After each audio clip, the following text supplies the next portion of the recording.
Baiklah Bapak Ibu sekalian, saya melanjutkan kajian pada pertemuan yang lalu. Kalau yang lalu adalah tentang Iran atau Persia dengan Yahudi. Jadi dua kali Persia itu menolong orang-orang Yahudi atau Bani Israel. Yang pertama adalah pada saat diserang oleh Nebukadnezar, dihancurkan orang-orang Bani Israel, kemudian diselamatkan oleh Kores atau virus dari Persia, yang orang-orang Yahudi, Bani Israel yang dijadikan budak, yang perempuan dijadikan pelacur, itu dikembalikan oleh Kores, penguasa Persia pada saat itu, yaitu pendiri dinasti Achaemenid. Yang kedua itu adalah diselamatkan dari perbudakan dan penjajahan Romawi, yaitu pada dinasti Sasanid. Jadi sebagaimana yang kita ketahui dan juga mungkin pernah saya sampaikan, Baitul Maqdis, Yerusalem itu 3 kali kehancurannya. Dihancurkan oleh Nebukadnezar dari Romawi, kemudian oleh Titus dari Nebukadnezar dari Babylania, kemudian oleh Titus yaitu pada tahun 70 oleh Romawi, hancurkan Baitul Maqdis itu. Kemudian pada tahun 150 oleh Kaisar Uranus juga dari Romawi, dan itu kehancuran total Baitul Maqdis, Yerusalem. Dan itulah pengusiran kedua dari orang-orang Yahudi, Bani Israel, dari tanah Palestina. Makanya kan 3 kali pengusiran. Kalau sudah pengusiran yang ketiga itu berarti sudah habis itu bangsa Yahudi. Cuman kapan terjadinya itu? Lah kita harapkan mudah-mudahan Iran itu bisa menghancurkan Israel itu untuk yang ketiga kali. Karena itu ada yang ngeramal mudah-mudahan perang ini adalah perang untuk kehancuran yang ketiga dari Bani Israel itu. Karena 3 kali. Ya. Nah, itu adalah Iran atau Persia versus Yahudi, Bani Israel. Nah, sekarang adalah Iran dan Syiah. Ya, jadi kalau orang menyebut Iran itu pasti Syiah. Nah, sebagaimana juga pernah sampaikan kemarin bahwa Islam itu masuk ke Iran itu pada masa Umar bin Khattab. Nah, tapi orang Iran itu adalah orang yang punya nasionalisme tinggi, bangga akan kebangsaannya. Maka walaupun sudah dimasuki dan ditaklukkan oleh Arab, mereka tidak berubah menjadi Arab. Bahasanya tetap bahasa Persia, budayanya tetap budaya Persia. Nah, berbeda dengan Mesir, negara-negara Afrika begitu ditaklukkan oleh Arab, mereka bahasanya jadi bahasa Arab, budaya Arab.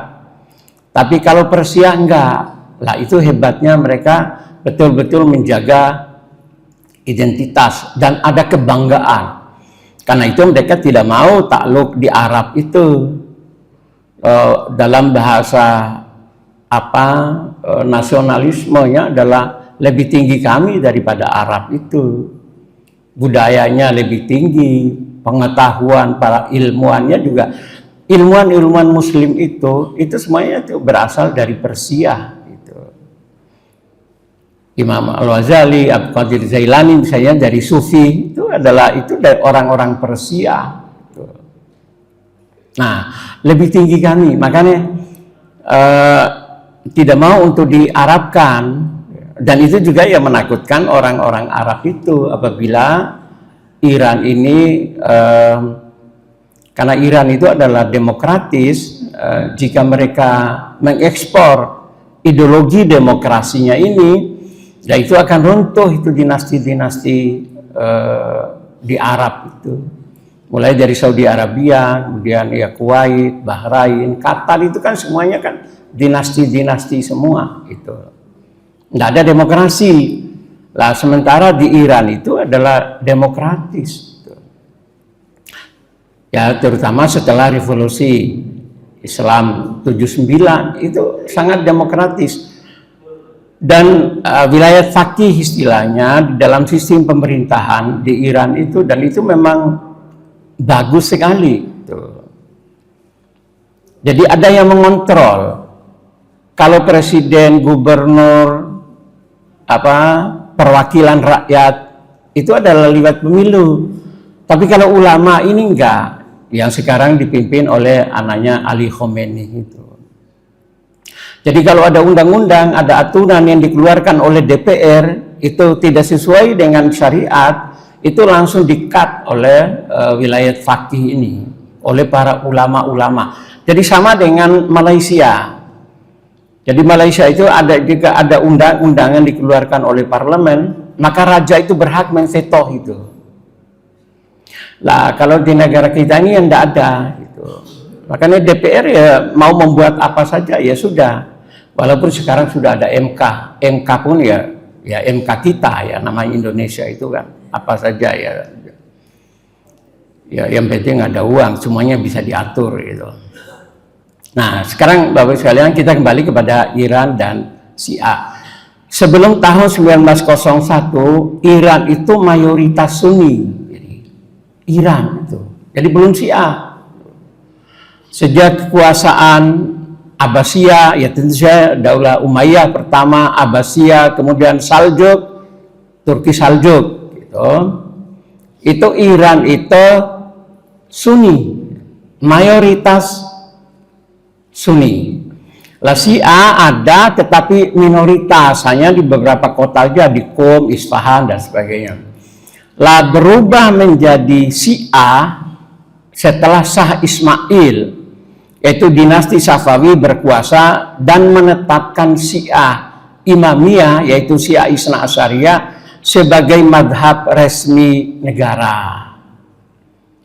Jadi Syiah itu ditetapkan lewat kebijakan politik. Nah, oleh karena itu mungkin Bapak Ibu sekalian memang penguasa itu, imam itu memang penentu kehidupan itu. Jadi hampir seluruh kehidupan itu sangat ditentukan oleh pemimpin. Karena itu di dalam Syiah, kepemimpinan itu tidak bisa diserahkan di tangan manusia. Pasti itu dari Allah, itulah imamahnya nanti. Karena penentu. Mau jadi apa saja negara itu tergantung daripada pemimpinnya. Makanya umat Islam itu tidak boleh buta politik. Gitu. Serahkan udah terserah urusan, tidak bisa. Hitam putihnya kehidupan negara, bangsa itu sangat ditentukan oleh siapa pemimpinnya.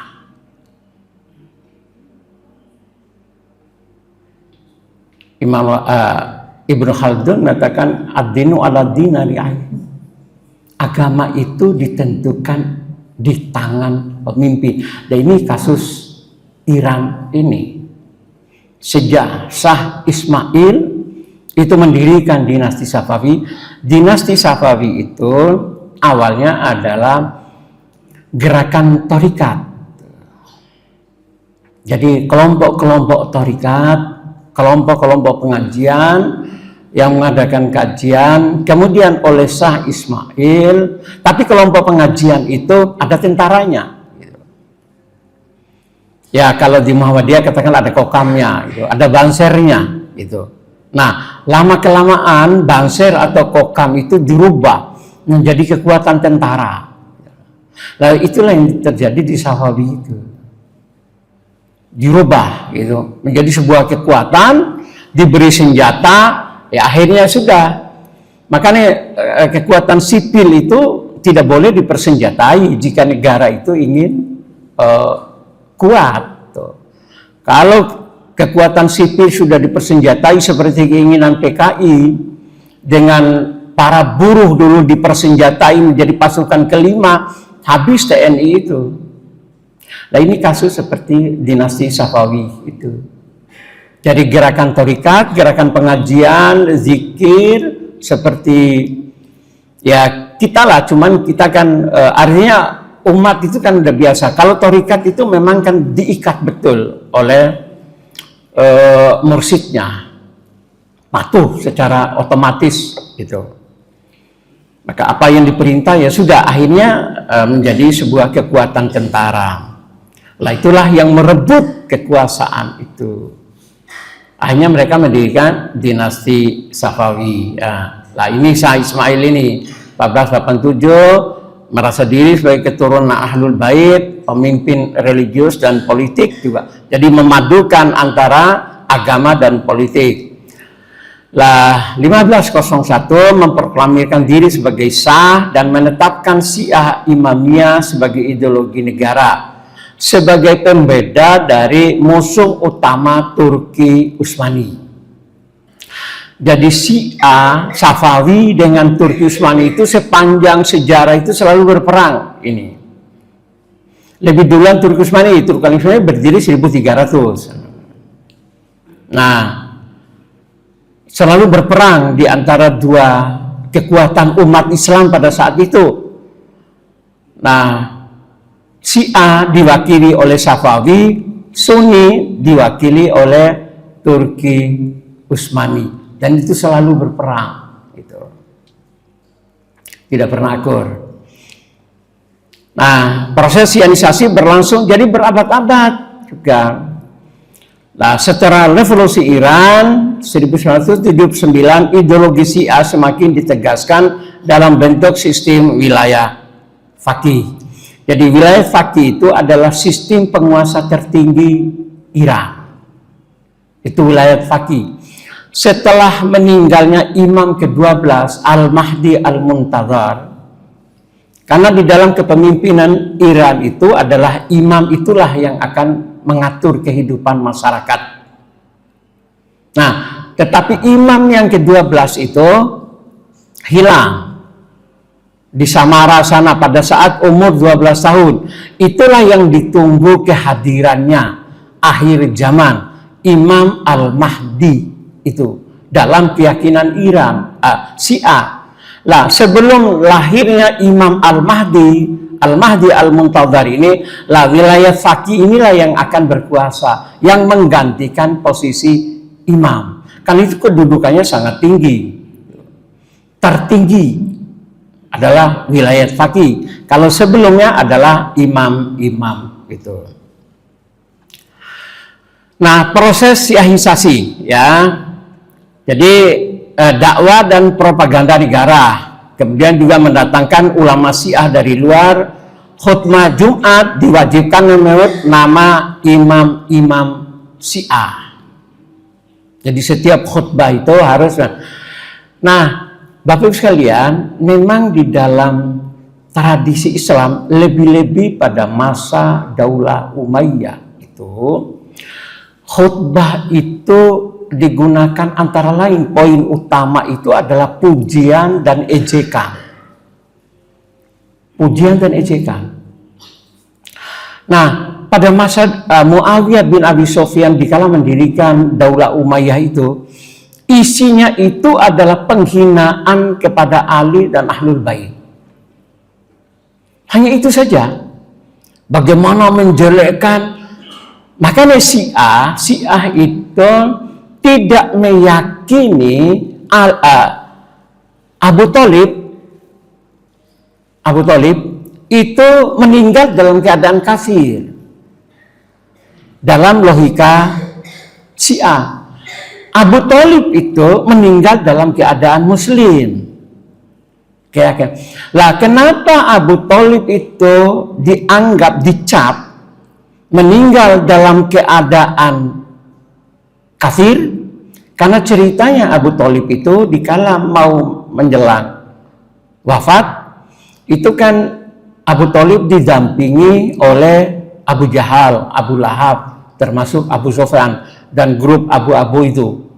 Cuman tidak termasuk Abu Bakar gitu. Itu grup para abu gitu.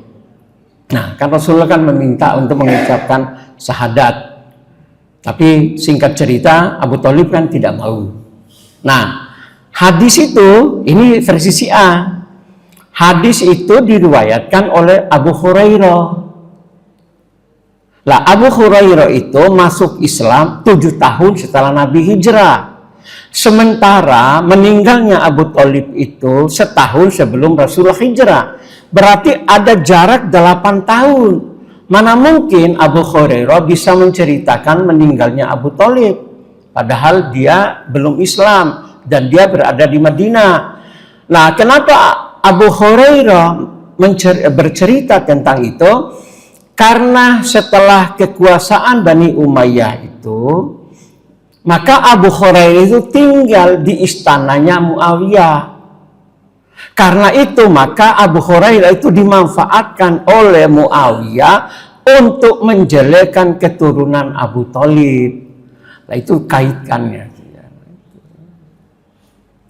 Karena itu maka kafirnya Abu Thalib itu adalah karangan Bani Umayyah untuk menjelekkan keluarga Ali bin Abi Thalib. Itu versi Syiahnya. Nah, jadi di dalam khutbah-khutbah itu yaitu menjelek-jelekan. Makanya Hasan bin Ali waktu amul jamaah kesepakatan, kan setelah meninggalnya Ali kan para sahabat itu mengangkat Hasan untuk menggantikan Ali sebagai khalifah. Hasan itu hanya bertahan 6 bulan saja. Lalu dia mengundurkan diri. Lalu menyerahkan kekuasaan itu kepada Muawiyah. Itulah disebut dengan amul jamaah, tahun kesepakatan. Salah satu permintaan Hasan itu adalah, tolong keluarga kami jangan dijelek-jelekan di kala khutbah. Mimbar-mimbar khutbah itu jangan menjelek-jelekan keluarga Ali bin Abi Thalib. Itu permintaan Hasan bin Ali. Artinya apa? Memang kebiasaan di mimbar itu pada saat itu digunakan untuk kepentingan politik. Makanya di dunia Islam, kecuali Indonesia saja, topik khutbah itu disediakan oleh pemerintah. Jadi pemerintah. Di Malaysia sekali itu disediakan. Lah, Indonesia ini yang paling merdeka. Khotibnya ngomong apa saja ya udah. Yang hari ini anti Jokowi, besoknya khutbah, besoknya lagi menyanjung Jokowi, itu biasa di Indonesia itu. Karena itu hebatnya Indonesia ini. Makanya kita senang hidup di Indonesia ini. Maka betul Pak Prabowo, negara yang paling bahagia di dunia ini ya orang Indonesia ini. Nah, ya bahagia karena bebas ngomong, tapi menderita dalam keadaan ekonomi gitu. Ya, jadi itu. Jadi imam-imam Syiah disanjung-sanjungkan gitu. Ya. Kemudian reformasi pendidikan, hukum madrasah diubah menjadi bermadzhab Syiah. Hukum negara mengikuti fikih Ja'fari. Tidak lagi fikihnya mazhab. Makanya Bapak sekalian, mungkin juga pernah sampaikan, sholatnya Syiah itu, sholatnya itu 5 kali sholat, tetapi hanya 3 waktu. Subuh, duhur, dan asar itu dijamak. Kemudian maghrib dan isya itu dijamak. Jadi sholat di waktu maghrib. Kemudian duhur dan asar sholatnya di waktu duhur. Jadi 3. Tapi sholat duhur dulu, baru berhenti sebentar, dilanjutkan dengan sholat asar. Demikian juga maghrib, lalu istirahat sebentar, zikir, lalu dilanjutkan dengan sholat isya. Gitu. Al-Falah ini mempraktikkan itu enak juga kan, cepat gitu. Maghrib langsung pulang gitu. Tapi nunggu sampai isya gitu. Nah, itu mazhab Ja'fari. Sholatnya gitu. Makanya kan kalau kita tanya, kenapa kalian sholatnya kok begitu? Loh, ini mazhabnya Ja'fari. Ini yang diwariskan turun-temurun sejak Rasul. Sementara kalian itu sholatnya berdasarkan Maliki, berdasarkan Syafi'i, Hambali. Berdasarkan mazhab 4 itu. Kami ini mazhabnya Ja'fari. Gitu. Lah itu Syiah. Makanya ibadahnya dirubah total. Ya. Kemudian pendidikan dan sebagainya mengikuti mazhab Syiah. Yaitulah kekuatan politik gitu. Nah, pandangan Sunni rekayasa politik dari atas itu top down oleh Syah Ismail, pemaksaan madhab, tekanan politik dan militer. Jadi terjadinya Syiah itu, yaitu membangun kekuatan tandingan terhadap Turki Utsmani, pemaksaan terhadap penganut Sunni dan penghapusan simbol-simbol Sunni. Itu karena politik menggunakan cara-cara kekuasaan, dan itu wajar itu di mana-mana itu. Makanya kan berkali-kali mungkin saya sampaikan, ya udah, selamatnya negara kita ini pada tahun 1965 itu PKI itu tidak menang pada G30 SPKI itu. Jika PKI itu menang, habis sudah, semuanya itu dirubah. Habis, tidak ada kita-kita ini. Tapi memang kita ini bangsa itu berkat rahmat Allah. Betul-betul dilindungi bangsa ini. Coba PKI yang berkuasa. Berbeda bagi sekalian, pada tahun 1925, tapi lebih awal, itu di Uzbekistan, itu 100% Muslim. Begitu kekuasaan itu diambil alih oleh komunis, langsung dirubah total. Dan perubahannya itu bagaimana?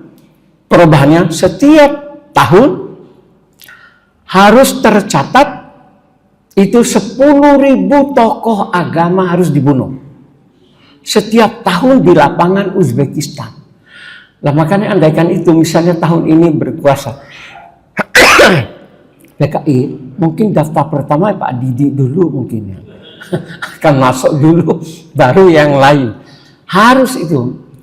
Sehingga jutaan manusia itu disembelih. Gitu. Nah itu kekuatan politik itu. Makanya Bapak Ibu sekalian dan Bapak Ibu mungkin lebih tahu, hati-hati betul dengan persoalan politik kekuasaan. Jadi ya politik ya kita harus ikut memikirkan, dan itu juga gerakan kultural seperti pengajian seperti ini. Kajian, pendidikan itu adalah gerakan kultural. Kalau politik itu adalah gerakan struktural. Jadi umat Islam harus bergerak di dua bidang itu. Tidak cukup hanya kita kultural gitu. Tapi juga ya juga harus bergerak di bidang, memikirkanlah minimal struktural. Minimal dulu itu memilih kepala desa itu siapa kira-kira yang dekat kepada Islam itu. Kan beda. Oke, lah dalam pandangan Syiah bahwa terjadi proses Syianisasi itu adalah karena kebangkitan ajaran Ahlul Bait, koreksi terhadap dominasi Sunni sebelumnya. Syah Ismail dianggap tokoh yang berjasa menyebarkan faham yang benar dan pelindung ulama Syiah. Kemudian dianggap sebagai bagian dari dinamika politik zaman. Jadi hal yang lumrah dalam pandangan Syiah merubah ideologi itu dari ideologi Sunni menjadi ideologi Syiah. Nah itu adalah akhirnya berubahlah Iran atau Persia menjadi Syiah secara mutlak, sekitar 90%-an gitu. Kalau ya sekitar 85 karena ada Yahudi, ada Sunni dan sebagainya. Sunninya nggak sampai 10% kalau Sunni. Nah sekarang Iran dengan Saudi ya, karena ini ada kaitannya dengan Al-Habi di ujung nanti itu. Tahun 1744 Muhammad bin Saud bersekutu dengan Muhammad bin Abdul Wahab yang melahirkan Saudi pertama atau Emirat di Riyadh yang sempat menguasai Makkah dan Madinah. Kemudian ditentang oleh kekhalifahan Utsmani, kemudian dihancurkan oleh pasukan Mesir di bawah pimpinan Muhammad Ali Pasha dan putranya Ibrahim Pasha. Nah, saya tidak ingin mempersoalkan dan tidak masuk apakah Muhammad bin Abdul Said itu Yahudi apa tidak, itu urusan lain ya. Tapi yang jelas memang bahwa Muhammad bin Saud itu memang dialah yang bercita-cita untuk mendirikan negara Saudi itu. Maka apa yang digunakan oleh Muhammad bin Saud ini adalah menggunakan Muhammad bin Abdul Wahab yang pada saat itu sedang bangkit dengan ideologi tauhid, kemurnian Islam. Maka bekerjasamalah dua kekuatan ini. Yang satu kekuatan politik, yang satu kekuatan agama. Muhammad bin Abdul Wahab itu adalah kekuatan agama. Dan pengikutnya itu didoktrin betul bahwa mereka, terutama kelompok-kelompok tasawuf, itu adalah orang-orang yang sudah sesat. Sudah sesat. Karena itu misi awal itu adalah menghancurkan makam-makam dan kuburan-kuburan para wali. Karena itu mereka menyerang secara politik sekaligus juga menyerang secara agama. Akhirnya pada Saudi pertama ini mereka bisa menguasai, dulu belum bernama Saudi, itu Hijaz. Setelah berdiri kerajaan oleh Malik Abdul Aziz, itu nanti baru berubah menjadi kerajaan Saudi Arabia, Al-Mamlakatul Arabiyah As-Saudiyah. Jadi mengikuti moyang mereka ini, As-Saud ini. Jadi satu-satunya nama negara yang berdasarkan nama orang yaitu ya Saudi itu. Nah, kerjasama dua kekuatan ini sehingga mereka sempat menguasai, katakanlah kerajaan Saudi sekarang ini, sampai Makkah dan Madinah. Nah, dan pada saat itu dunia Islam itu sedang berada di bawah kekuasaan Turki Utsmani. Dunia Islam itu. Karena itu maka Turki Utsmani mengirim pasukan dari Mesir untuk menaklukkan Muhammad bin Saud. Kemudian direbut kembalilah kekuasaan itu, berada kembali di bawah tangan Turki Utsmani. Nah, itu Saudi pertama.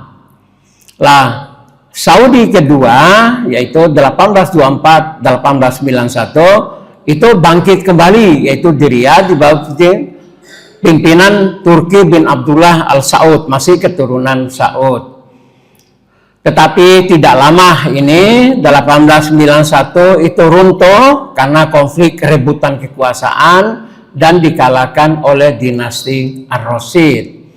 Dinasti Ar-Rasyid itu yang masih dinasti dari Ahlul Bait, menjadi Raja Hussein di Yordan itu. Nah, dikalahkan. Kemudian lalu bangkit Saudi ketiga, yaitu Saudi modern ini, yaitu pendirinya adalah Abdul Aziz bin Saud.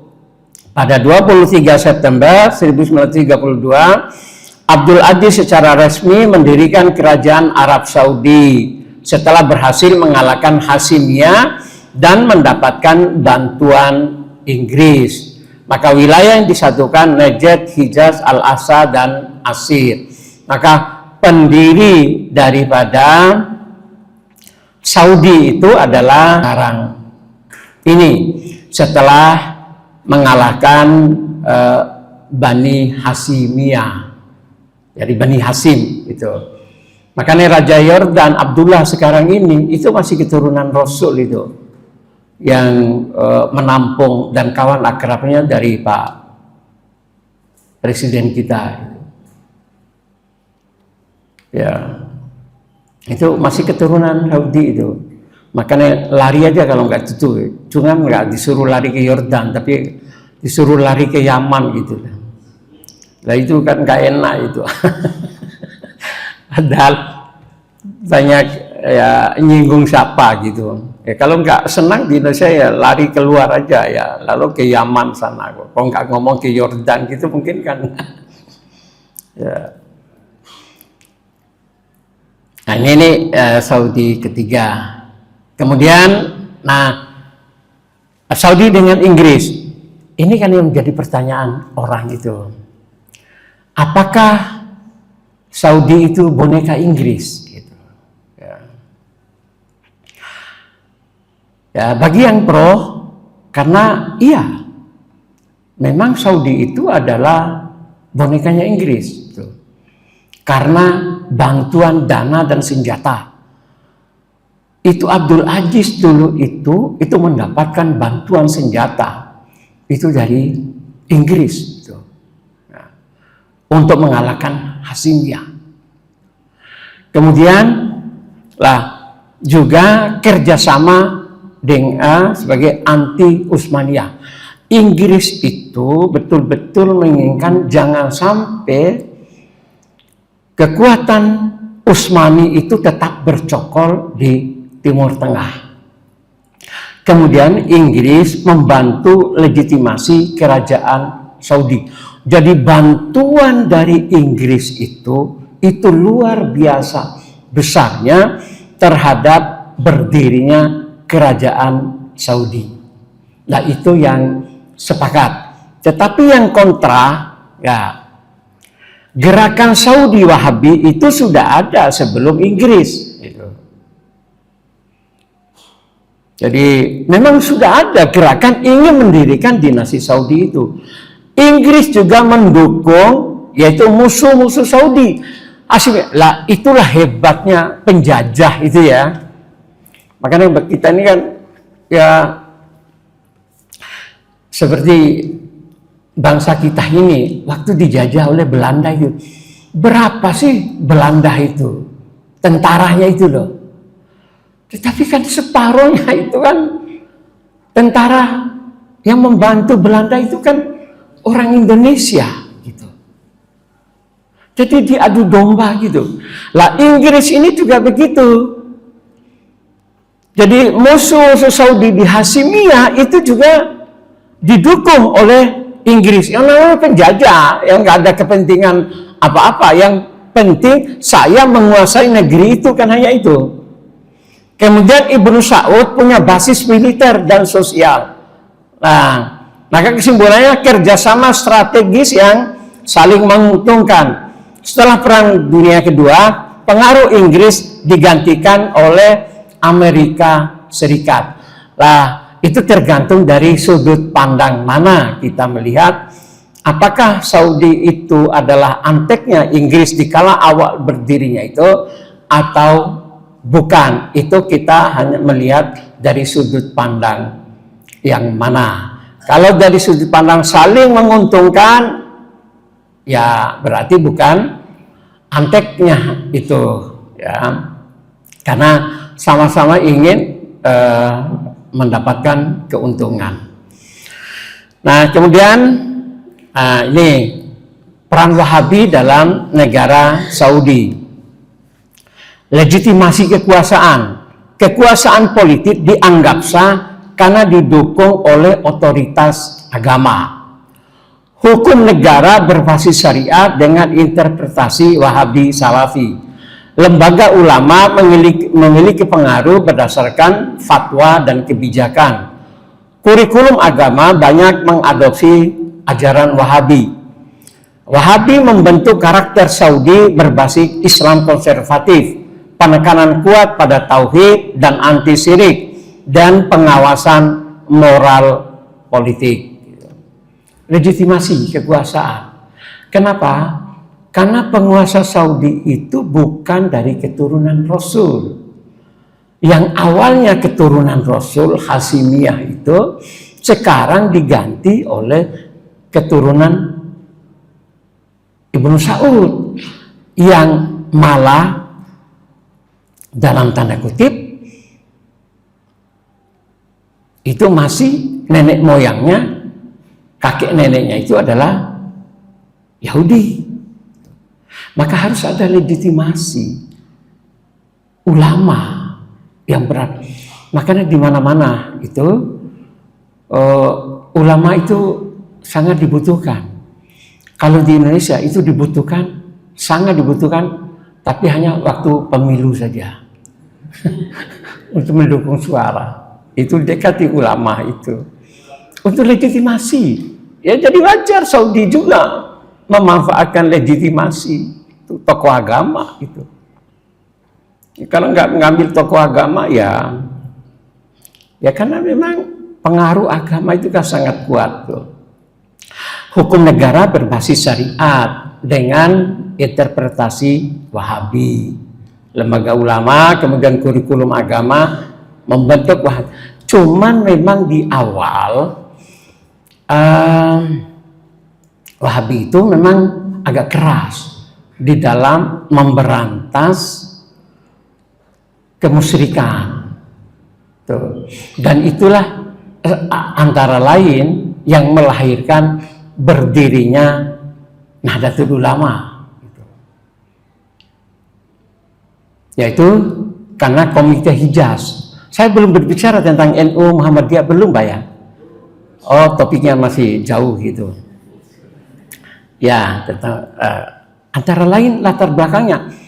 Karena keputusan Wahabi adalah tidak ada mazhab dan makam Rasul itu mau dihancurkan karena itu sumber kemusyrikan. Maka makam-makam para sufi itu semuanya diratakan. Ya mohon maaf, kalau Bapak Ibu haji atau umroh itu setelah dari Marwah, keluar dari Marwah setelah sa'i itu kan ada toilet itu. Ya keluar dari Marwah untuk tempat tahallul itu kan ada toilet gitu. Lah toilet di situ itu rumahnya Rasul gitu. Dan Khadijah dijadikan toilet. Rumahnya Abdul Muthalib itu di situ. Jadi tidak ada tempat yang suci itu. Maulidun Nabi tentang kelahiran Nabi itu sekarang jadi perpustakaan. Nah, kebablasan seperti itu juga, itulah yang membuat kenapa Wahabi itu banyak dimusuhi oleh non-Wahabi itu. Terlalu ekstrim untuk merubah itu. Seharusnya warisan-warisan sejarah itu dipelihara lah gitu. Ya tidak dijadikan toilet. Nah itu yang membuat mayoritas umat Islam yang di luar Wahabi itu tidak suka terhadap Wahabi itu. Tapi ada yang positif dari Wahabi itu yaitu sholat di Masjidil Haram. Sebelum Wahabi itu sholat di Masjidil Haram itu sholat berdasarkan mazhab. Jadi ada mazhab Syafi'i, mazhab. Jadi imam itu imamnya masing-masing. Jadi dari rukun Hajar al-Aswad itu contoh madhabnya Hanafi. Kemudian rukun Syami itu adalah Maliki. Kemudian rukun Iraki itu adalah Hambali. Kemudian rukun Yamani itu adalah Imam Syafi'i. Jadi jamaah itu karena memang kan beda itu. Mulai dari wudhu dan lain sebagainya. Lah, Wahabilah menghilangkan itu semua. Tidak ada sholat berdasarkan madhab, tapi sholat berdasarkan sunnah. Itu Wahabi. jasanya. Kemudian berlebihan terhadap Ka'bah, mencium, nangis dan lain sebagainya. Nah, itu Wahabi itu. Jadi syirik. Ya, makanya kalau orang Indonesia sampai mencuri, menggunting itu kiswah itu untuk dibawa pulang gitu. Nah, kalau ketangkap ditahan polisi gitu. Nah, karena waktunya apakah tinggal satu aja, Wahabi bagi Saudi itu ya, konflik Saudi Iran, watak Arab. Oh ya, ya.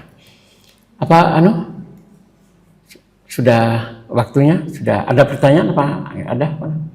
Kayaknya Pak Didi maju ini pasti ada pertanyaan ini. Monggo Pak Didi.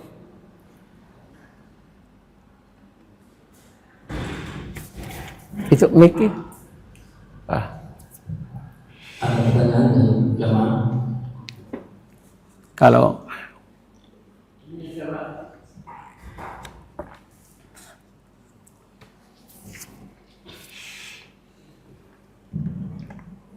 langsung saja untuk singkat waktu. Assalamualaikum warahmatullahi wabarakatuh. Waalaikumsalam. Mohon izin Ustaz, pertanyaan saya ada dua. Pertama terkait dengan masa Syiah tadi, dalam kehidupan bermasyarakat, mungkin pernah ada apa atau ciri-ciri apa yang harus kita ketahui selain tadi dan disebutkan tentang sholat yang digabung tadi. Untuk mazhab Syiah itu, penganut untuk mazhab Syiah itu seperti apa? Kemudian pertanyaan yang kedua, dalam rangka akhlakul karimah, kira-kira sikap kita terbaik apa terhadap penganut atau ajaran dari mazhab Syiah ini di kehidupan muamalah kita sehari-hari? Terima kasih Ustaz. Ya, sebenarnya yang menjadi kontroversi Syiah itu ada sekitar 14-15. Ya, tapi yang paling utama yang membedakan kita dengan Syiah itu adalah imamah, kepemimpinan. Bagi Syiah, kepemimpinan setelah Rasul itu adalah Ali bin Abi Thalib dan anak keturunannya. Sementara kita adalah berdasarkan musyawarah, yaitu Abu Bakar, Umar, Utsman, Ali dan sebagainya. Jadi sebenarnya persoalan awal itu persoalan kepemimpinan, yaitulah imamah. Yang kedua lagi tadi dengan imamah, bahwa imam itu adalah maksum dalam keyakinan Syiah. Mereka terbebas dari dosa dan salah. Kemudian yang umum aja dulu adalah kawin mut'ah. Yang membedakan kita dengan mereka, kawin mut'ah itu kawin kontra. Jadi bagi Sunni, bagi kita, kawin kontra itu sudah diharamkan oleh Rasul berdasarkan hadis Hubairah itu. Ya, sudah diharamkan di kala Fatu Makkah. Sementara hadis dari Ali itu pada saat perang Khaybar itu sudah diharamkan, sudah nggak boleh. Tapi Syiah masih tetap berlaku. Kawin mut'ah itu kawin kontra. Jadi misalnya saya, tidak enak kalau saya memberi contoh ke Pak Didi. Saya sekolah di Jakarta misalnya 3 tahun atau 2 tahun, ketemu sama mahasiswi, ya sama-sama kuliah. Ayo kita kawin yuk. Kontrak selama kita kuliah 2 tahun. Ya sudah selesai 2 tahun ya kita pisah lagi. Nah itu dalam keyakinan Syiah itu untuk menyelamatkan perzinahan. Itu gara-gara Sayyidina Umar itu yang melarang kawin mut'ah itu. Seharusnya itu bagus itu. Nah itu yang membedakan kita dengan mereka. Ya banyak yang setuju itu sebenarnya mahasiswa. Ya dari desa jauh sana ya sudah mut'ah. Makanya kan ada kasus di Bandung itu, ada, mohon maaf, viral, tapi saya nggak tahu betul apakah itu fitnah atau apa enggak. kan ada sekitar 80 sampai 100 kan mahasiswi itu yang kena penyakit kelamin ya karena mut'ah itu kan viral dulu beberapa tahun yang lalu di bawah asuhan Jalaluddin Rahmat itu. Nah,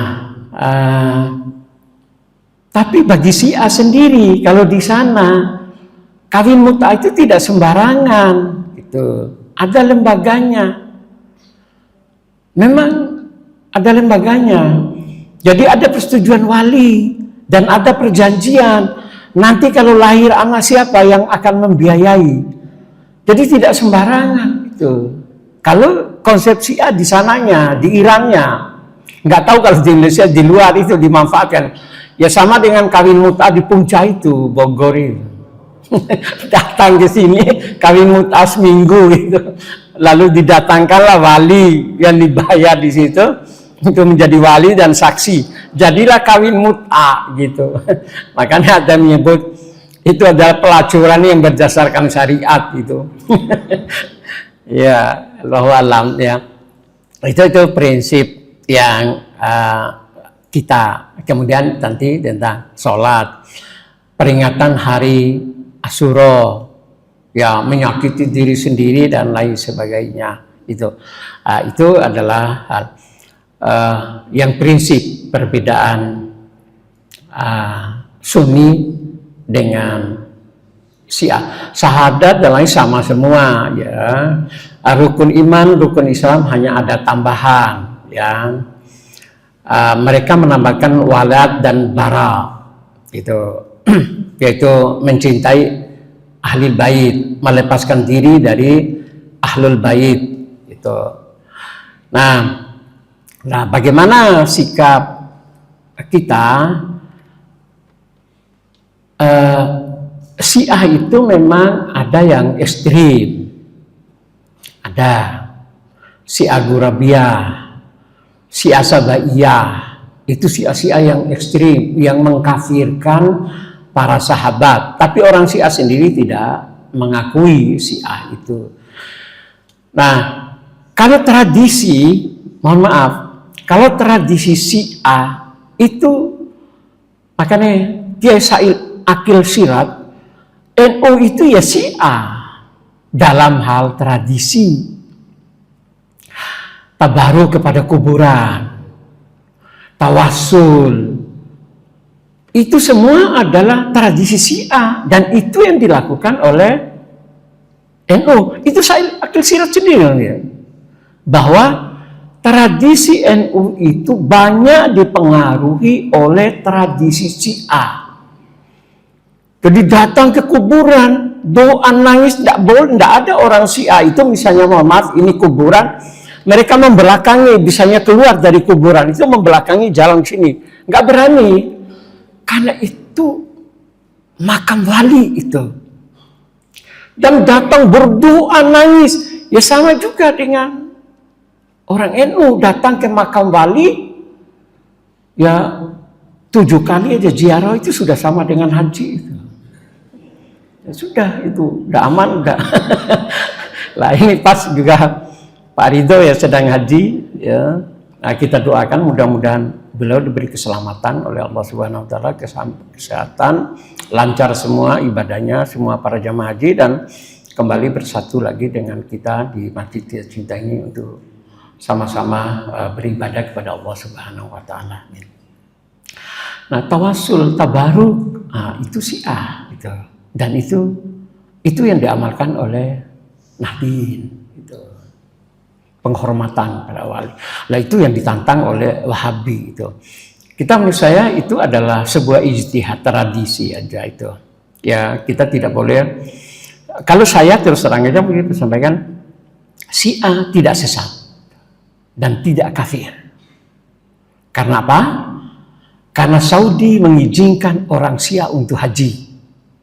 Berarti Muslim. Kalau nggak haji, kalau dilarang berarti dia itu kafir, karena tidak boleh orang kafir masuk Makkah dan Madinah. Nah, sementara Syiah itu jamaah haji terbanyak setelah Indonesia itu Saudi, Iran. Banyak jamaah haji dari Iran itu. Loh, kenapa Saudi tidak melarang kalau memang Syiah itu kafir atau sesat? Berbeda dengan Ahmadiyah. Ahmadiyah nggak boleh masuk. Agamanya Ahmadiyah masuk ke Saudi dan diizinkan itu haji. Dan menurut saya kita tetap toleran. Itu adalah kebenaran kita serahkan kepada Allah. Tapi kita yang Sunni, ya kita meyakini bahwa Sunni itulah yang benar. Mereka yang Syiah, yaitu keyakinan mereka, kebenaran berdasarkan mereka. Soalnya apa? Andaikan kita hidup di Syiah, saya yakin kita ini Syiah semua itu. Karena kita hidup di Sunni aja, kita Sunni. Lebih ekstrim lagi, mohon maaf. Tapi alhamdulillah. Coba bapak ibu kita Kristen, Pak Didi, saya, bapak ibu saya, apalagi mungkin bapak ibu saya, bapak saya pastornya. Pasti saya ini sedang pidato di gereja itu. Karena kita dilahirkan muslim. Itu alhamdulillah kita. Nah, itulah yang terselamatkan kita itu. Dilahirkan menjadi muslim. Itu sehingga kita semua menjadi muslim. Coba kita dilahirkan dari bapak dan ibu yang Kristen, yang Katolik, atau yang di Cina sana, atau yang di Rusia, atau yang di Eropa. Tidak mungkin kita berjamaah di Masjid Al-Falah. Menjadi muslim itu tidak mudah. Karena pikiran itu sangat dipengaruhi oleh nilai yang ada di belakang. Lingkungannya, orang tuanya, pendidikan. Itulah yang membuat. Nah, oleh karena itu, kebenaran adalah, kecuali kebenaran syariat, itu adalah relatif. Maka kita meyakini, inilah saya, inilah kebenaran saya. Tetapi itu yang Anda yakini, silakan. Saya hormati keyakinan itu. Hanya itu kita. Masih ada Pak sudah? Izin Ustaz. Oh. Benang-benangnya Ustaz. Kalau kita membaca sejarah dengan sepotong atau dengan pasal keping-keping, ngeri. Saya SMA 1 membaca sejarah perang Siffin, perang Jamal, langsung lemes Ustaz. Pelajaran agama yang kita terima dari SD, Islam itu mengajarkan persatuan, ukhuwah karena iman. Tetapi kalau melihat fakta-fakta sejarah itu, kita dari lemas, termasuk dari ada Sunni, Syiah, yang Saud dan Syaikh itu dengan ulama dan dalam rangka al-Quran kita. Karena itu ya berat membaca sejarah itu tidak boleh sepotong-potong dan benang merahnya menjadi closing atau konklusi dari belajar sirah. Kita ngerti betul dengan perang Siffin, perang Jamal dan lain-lain. Terima kasih dan itu harus kita sampaikan ke umat. Mohon penampilan sekarang. Terima kasih Pak. Ya memang, apalagi kalau hanya mendengarkan sejarah dari YouTube itu. Ya sudah, itu enggak karu-karuan itu. Padahal kalau kita mendalami itu, katakanlah yang memang memprihatinkan, mohon maaf mungkin tidak sampai 2 menit ya. Perang Jamal itu, coba bisa dibayangkan antara Aisyah satu pihak dengan Ali di satu pihak. Itu perang, saling bunuh itu. Makanya lalu orang menyatakan, loh kok begitu ya Islam itu? Kok begitu Islam itu?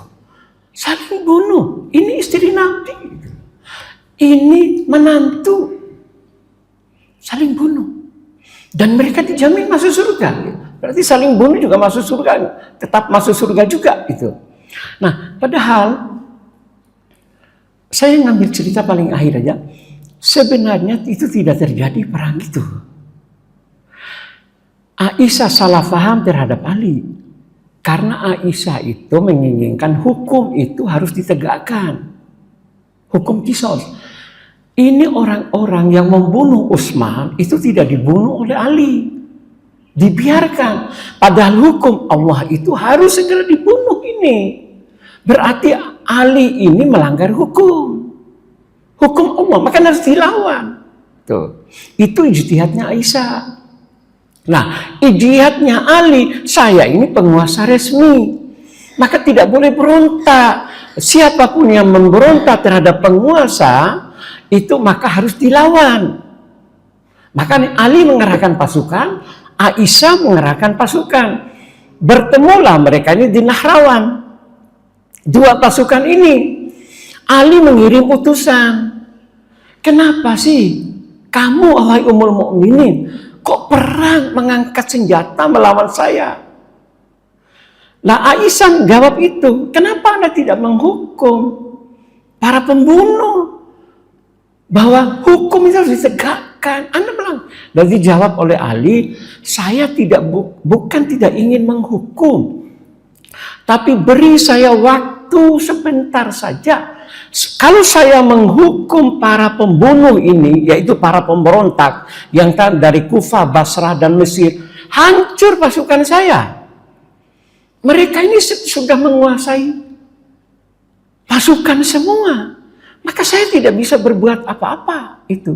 Izinkan saya, beri kesempatan kepada saya. Oh begitu toh, berarti saya paham. Kalau begitu, nah ini hanya salah paham. Karena itu maka kita tidak jadi perang. Hanya salah paham tanpa tabayun. Akhirnya disepakatilah itu besok tidak jadi perang. Diumumkan kepada semua pasukan. Malam hari orang-orang munafik, para pembunuh Utsman tadi yang datang dari Kufah, Basrah itu mendengar itu. Waduh, bahaya ini kalau nggak jadi perang. Kita yang dibunuh nanti. Oke, kita bikin aja. Sebagian nyerang pasukan Aisyah, sebagian menyerang pasukan Ali. Aisyah loh, katanya sudah nggak jadi perang. Kok kami diserang? Ngangkat senjata. Ali juga. Terjadilah perang itu karena ada orang munafik di situ itu. Sebenarnya tidak terjadi perang itu. Nah, cerita ini tentang bagaimana pertemuan Ali dan Aisyah itu tidak tersampaikan, hanya mendengarnya perang antara Ali dan Aisyah itu. Jadi tidak salah itu. Aisyah dan juga Ali itu. Aisyah harus ditegakkan hukum. Itu ijtihadnya dan itu benar. Ali juga tidak salah karena negara harus kokoh, tidak boleh dibiarkan ada pemberontak seperti yang dilakukan oleh Abu Bakar. Para yang tidak mau bayar zakat diserang oleh Abu Bakar, diperangi itu karena ini berbahaya ini. Ya, saya kira itu ya Bapak Ibu sekalian. Terima kasih dan saya mohon maaf jika ada yang salah atas sampaikan itu karena itu adalah kelemahan dan kedoifan saya, maka saya mohon maaf. Kalau ada yang benar itu semata-mata karena hidayah Allah. Dan mari kita akhiri kajian kita dengan doa kafaratul majelis. Subhanallah mahdika la ilaha illa anta astaghfiruka wa atubu ilaik. Alhamdulillahirabbil nasrul minallah wa fathun qarib wa basyiril mu'minin. Assalamualaikum warahmatullahi wabarakatuh.